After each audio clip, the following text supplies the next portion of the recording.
We continue to track the latest on the wildfire situation across the western part of this country.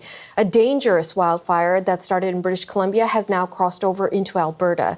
It jumped the border yesterday and is approximately 415 kilometers northwest of Edmonton. Now, an evacuation order was already in effect, but now that order is expanding as the out-of-control fire threatens small hamlets near the city of Grande Prairie. CBC's Linda Ward joins us now with the details on this. So, Linda, what do we know so far? Well, Natasha, those gusty winds forcing officials to widen that evacuation order for Grande Prairie County. This is the Kiskatinaw River fire in BC that is now reaching across the Alberta-BC border and threatening communities there. There are now, we can tell you, 142 residents that are part of this evacuation order. BC Wildfire Service has just given us an update, and they say that they were anticipating winds from the northwest, but those winds didn't happen. There was minimal fire growth, which gave them a little bit of a reprieve. Now, if we can see the map of this area where this evacuation order is in place, the red is the order, the yellow around it, that's an evacuation alert, and right in the middle there you'll see Kelly Lake. This is of particular concern to BC Wildfire. This sits right in the middle of the fire's path. A number of people have stayed behind in this community, and it is believed that they are still there. Fire Information Officer Carly DeRosier says so far, though, they have been successful in fighting back the flames.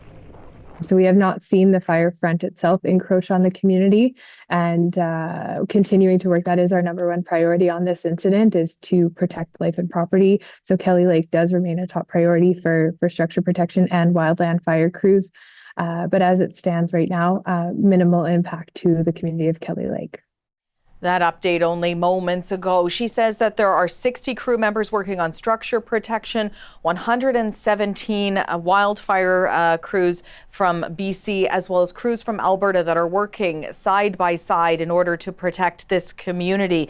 Today, smoke from the north, they say, is going to sort of sit over the area, and that's expected to insulate it, keep the humidity levels high, and help them get the upper hand, get a little bit of a head start on this fire ahead of some more sustained winds that are expected tomorrow, higher temperatures, lower humidity.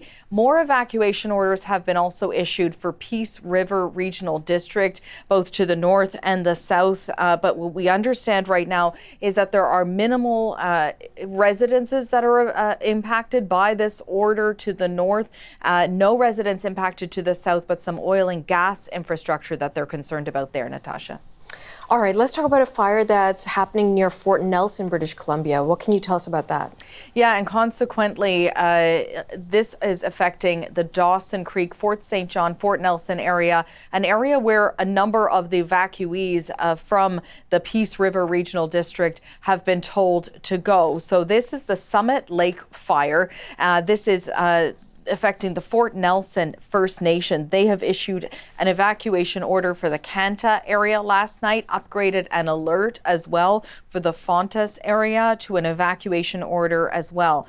In addition to this, this is Highway 97, the Alaska Highway at Steamboat Hill. This is a time lapse of about the last 24 hours. You'll know traffic gets very light there. That's because they've shut down a 162-kilometer stretch of this highway because of concerns of the smoke and the wildfire in this area.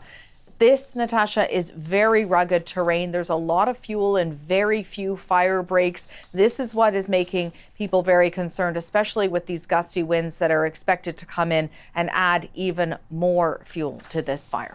Okay, Linda, thanks so much.